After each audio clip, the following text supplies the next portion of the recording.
Hello, and a very warm welcome to July's edition of Absolute Security's Patch Tuesday updates. If you haven't done so already, grab yourself a coffee or a tea, whatever you prefer. Make yourself comfy, strap yourself in because July's Patch Tuesday is an absolute whopper. And that's why I've had the wardrobe change. I'm wearing red today, not my usual absolute green. Anyway, that's why I'm here with Rob Brown, our resident Patch Tuesday expert, to cut through the noise, analyze what's really going on in this release, and explain what this scale of patching means for security and IT operations teams, especially as we're running through to the summer holidays. Right, over to you, Rob. Thanks, Justine, and a very warm welcome to today's Patch Apocalypse webinar. Before we do, we're just going to cover off a little third-party update for Google Chrome, version 150.7871.114 for Windows, 115 for Linux. We had quite a reasonable number of fixes this month, 27, nowhere near what we had from Microsoft. 2 criticals fixed. Luckily, none of these are weaponized. CISA hasn't recognized this as a known exploited vulnerability. So please do follow the guidance from the vendor, deploy that through the normal browsing patching process. It will require the browser to be closed and relaunched if you want to register that the latest Chrome has been applied. Let's jump into Windows. We had the largest Patch Tuesday we ever had last month with 211 fixes. So in this Patch Tuesday, we had just under 600 fixes. To put that into perspective, last month we had 211 fixes, which was the largest Patch Tuesday we've ever had. I haven't included the Chromium browser fixes in this list. There was about 100 fixes alone, although that was released about a week ago and should be deployed with your standard Edge browser policy. We had 65 critical, 511 important. These are numbers that we're not familiar with using.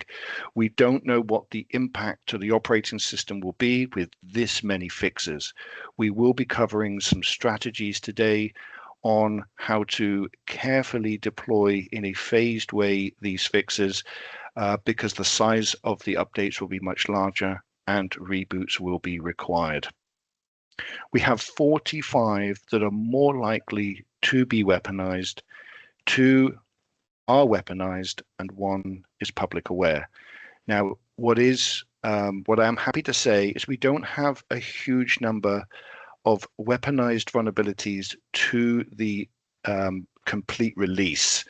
So we have 2 that are weaponized, 1 is public aware, which is not weaponized. So we don't have the 2 combined. Really, really important. And we have 33 jump points. Jump points are where a vulnerability, if exploited, is able to break out of that security scope. So one of my examples is on a Hyper-V, which we have a jump point today, is from the Hyper-V guest, you can jump to the host, or from host to guest, or from guest to guest. And considering lots of development systems are putting both live and development servers on a single host, that is incredibly serious. And so we do want to make sure jump points are used as part of our strategy to remediate them as quickly as possible. Now, if we look at our leaderboard, again, numbers that we have never seen before, 256 elevation of privilege. This is what I call the enabler, and it's usually the very first start of an exploitation. That's when a vulnerability allows an attacker to gain higher privileges than they're authorized to have, such as turning a normal user into a system-level access. If you can exploit this type of vulnerability with a user that has no right to run a piece of code, elevation of privilege allows that code to run and potentially further exploit. Remote code execution, we have 144 of these. That's where a vulnerability allows an attacker to actually execute arbitrary code on a system remotely, often without authentication. It's considered the most serious because it's what's used in ransomware attacks to offer full system compromise. We have 102 information disclosures. These are very serious because that allows you to read code or sensitive information, such as usernames and passwords from memory, from both the RAM and the CPU. We have 102 fixes. 36 denial of service. I haven't seen this number more than 5 or so this year. We have 36. That's where a vulnerability is simply to disable a system, disable a service to cause it to crash or hang.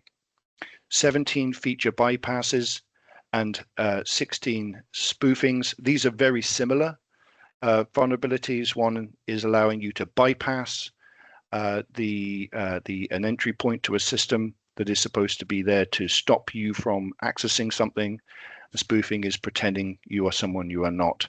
So again, we've seen a lot of vulnerabilities very similar this month, based on the elevation of privilege release, bug release. I think that we do need to pay extra attention to our attack chains this month. And we have one vulnerability which I've never seen before, called AI-derived harm. We have one fix. It is Office Copilot. It isn't weaponized, and it does require a patch. Can someone tell me what AI-derived harm bug type is, please? That would be most wonderful. Put a comment on the video if you do know what that vulnerability is solving. Now, just like every risk scoring system, we have a small update to our patch risk profile. Now, this patch risk profile can be used inside the Absolute console, but you can also apply it to any other tool that you have. And basically, it is using multiple factors to choose the right vulnerability that you would deploy in the right priority, from priority 1, priority 2, priority 3. I don't like to say low priority because there's no such thing as a low priority vulnerability. Something will become weaponized or used in an attack at some point, but it's important that you prioritize the most serious ones first. So in this case, we've got our vendor severity. We'd like to use our vendor severity because it is their software, it is their code. They will issue a severity from critical, high or important, medium, low, and NA. With the CVSS score, which is a score out of 10, which is independently assessed by both the vendor and an independent organization, we now have the ability to compare both. CVSS score 10 being the equivalent of critical, CVSS 0 being the equivalent of NA. Sometimes the vendor issues a severity initially, and it is recalculated after an event such as a exploitation. The CVSS can jump up. So that's why you want to use both of those combined to give you the best selection criteria for priority 1 updates. The second two are the states of the vulnerability, the weaponized and the public aware. The weaponized, also known as KEV, is where a vulnerability is actively being used in an attack, and it's being recorded as being used by both the software vendor that issues the software, but also by antivirus partners of that vendor. So if a CVE is under active attack, it becomes weaponized. And if it's becoming weaponized, it is extremely urgent. I would highly recommend, of all of these particular risk factors, to weaponize be broken out of this and run separately. So if a vulnerability like a weaponized Google Chrome update, for example, if that becomes weaponized, then that should be identified and it should trigger through the playbook an immediate deployment of that update, but only that update. And that will close the risk and stop any sort of potential attack that is currently taking place. Public aware vulnerabilities doesn't mean that it's been published. It actually means somebody has released the exact blueprint to exploit. This happens via bug bounty programs, via YouTube channels, where they explain that particular source code could be used to exploit a vulnerability. Now, if you have a weaponized vulnerability and a public aware combination, then you've got a double risk, and I highly recommend that that be the most urgent one. In this Patch Tuesday, even considering its size, we do not have a combined weaponized and public aware threat. So this month, that isn't currently a risk. The new entry into our risk profile is the attack chain. The attack chain, as we're going to discuss very shortly, is a vulnerability that could be used as a stepping stone to launch a particular attack. And so if you have to see a number of events take place, if you can remove one link from the chain, then you could effectively stop the attack chain. So if you have any attack chains in your organization, those need to be factored in. Countermeasures are there to help us mitigate a vulnerability, and the vendor will give us from time to time mitigations and workarounds. Mitigations could be you've got the next generation antivirus, you've got a firewall in place. Maybe the software is able to self-update. You also might have workarounds, so we could apply registry settings, software policies. Changing of permissions is very popular. These are more vulnerability workarounds that you can apply to allow you the time to roll out the update. And some of these updates are getting incredibly large. And in highly distributed environments, you can't deploy a 2 gigabyte patch quickly, but you can deploy a registry key extremely fast. So if there are countermeasures, use those. They are there to help you. Just do be aware, sometimes the vendor will tell you to remove the countermeasure once you've applied it, once you've applied the patch. And everything must be based around exposure. If you have a vendor severity of medium, for example, a CVSS score of 7.0 that is weaponized on a lot of your environment, then that should be your priority over a critical vulnerability that's on a lot less systems that is not weaponized. So by taking all of that into consideration, you are able to choose your priority of the rollout. And we'd highly recommend rolling those out in sort of phases, if you can, across the calendar month, from 1 or 2 days to 1 week to 2 weeks to 3 weeks. So what we're going to do is we're going to pop across to the Absolute website. The Absolute website is where we will publish all of the Patch Tuesday article, including any changes to any of the vulnerability information that happens between the vendor releasing the updates and actually us getting access to it. So if you can pop across to absolute.com under the resources section, you'll have the Absolute blog. The Absolute blog contains fabulous articles, not just our Patch Tuesday articles, but articles to help you become more resilient, to patch testing, processes, strategies, behaviors, things like that. And of course, here we have the Patch Tuesday articles written by myself. Now, we did have a large number of fixes, and I don't want to sort of downplay that size. We have never seen anything like this, but there was something that I was seeing in this release that I've not seen before. Not just the total number, but the amount of the operating system that actually has been fixed. We literally have everything fixed, from Windows components, Active Directory, remote desktop. We're going to come back to that. NTFS, DHCP, DNS, everything was. We even had some games, Minecraft, that's in the Play Store, get an update. And it doesn't feel like this month it's a particular response to a big threat. It doesn't seem like there is a single vulnerability out there that they're addressing, which we have seen this year. It's like they're rebuilding their foundation. They're sort of fixing all of the little issues that are maybe been there for a while that they want to make sure they cover off. Perhaps could AI be used to help identify some of these? We don't know.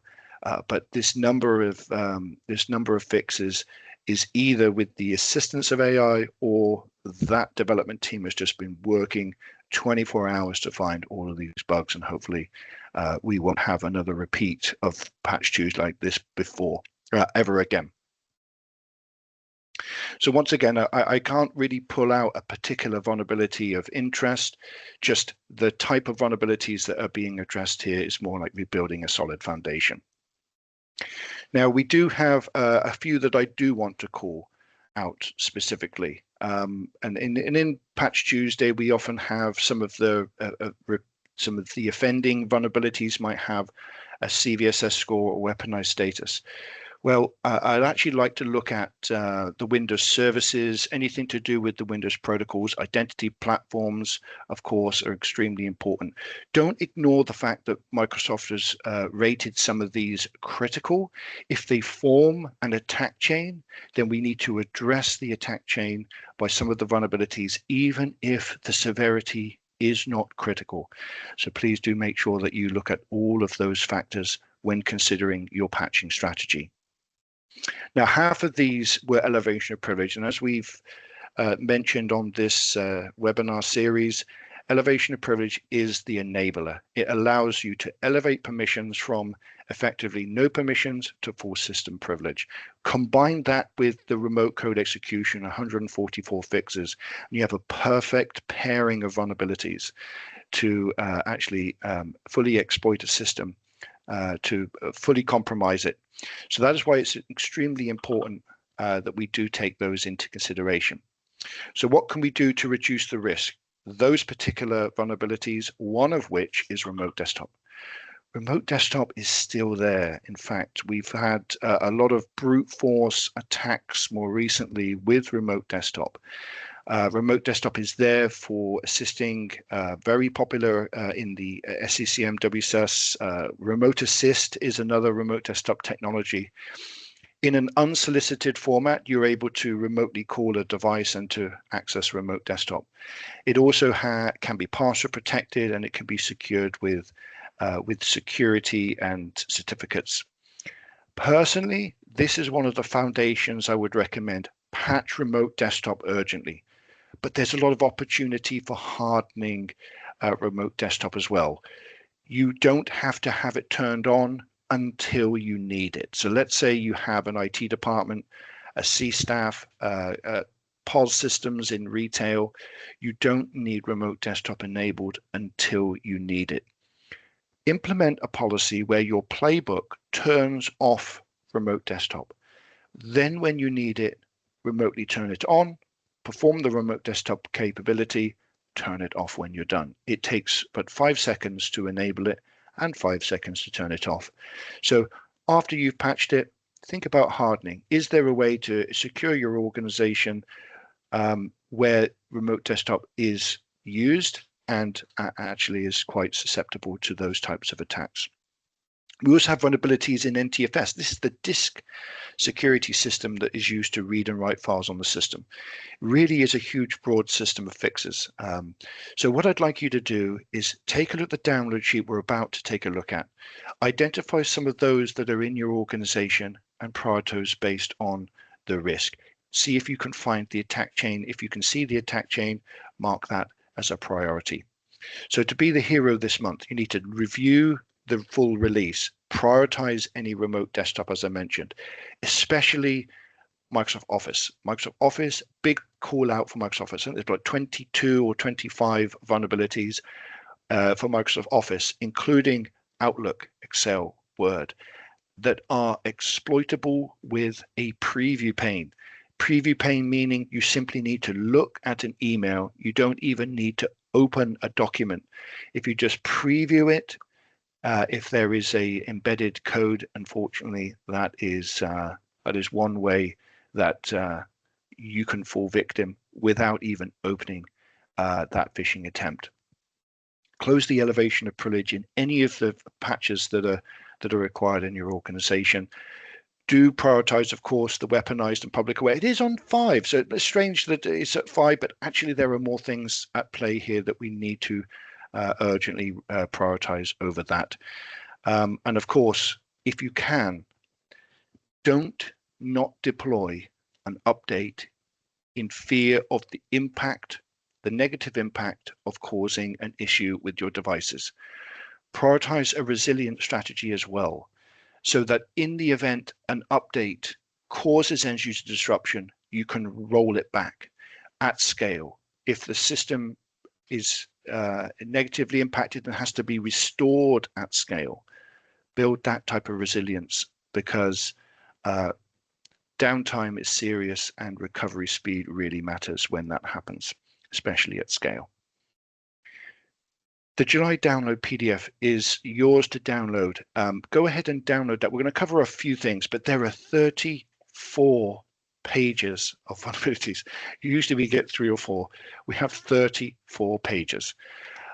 This is ranked based on the risk score. So what I have done is I've taken our own risk factors and I've applied them into this risk score here out of 100. So this one at the top, which is DHCP, is a heap buffer flow in DHCP that allows an unauthorized attacker to execute code over a network, and everyone has DHCP.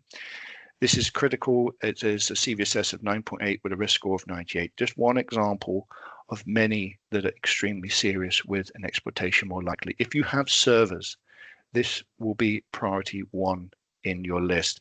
As you go down the rest of these updates, go ahead and put the CVE from the reference column here into your toolset.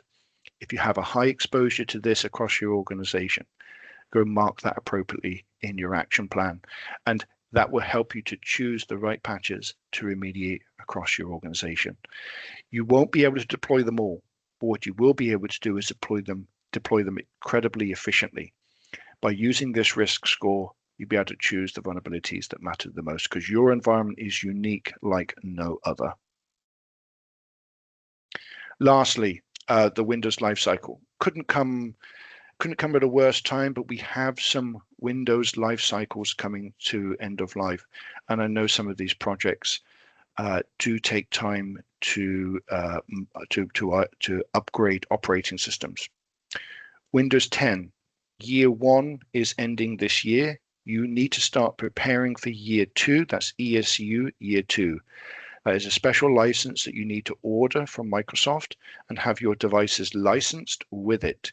You can't just buy year 2, you have to buy year 1 and year 2. So it's an ever increasing cost for a lifespan of 3 years. Server 2012, this is your final year. 10th of October 2026. Thank you for someone that sent me a message saying that the date was wrong. It is actually the 10th of October 2026. That's when the final security update comes out for 2012 server. You do need to migrate to a new operating system completely. We'd recommend server 2022. And if you're using Windows 11 and you're using a feature update, we'd highly recommend 25H2. There are some coming end of life. There are some that are already gone end of life, but 25H2 seems to be incredibly reliable. We do know 26H2 is very soonly released, but 25H2 is what we are recommending our clients because of the reliability. Thank you so much for joining us today. There's a lot to take in. If you do need any assistance whatsoever in prioritizing any of the updates that are unique to your environment, please do get in touch. And until we meet again in August, I wish you happy patching.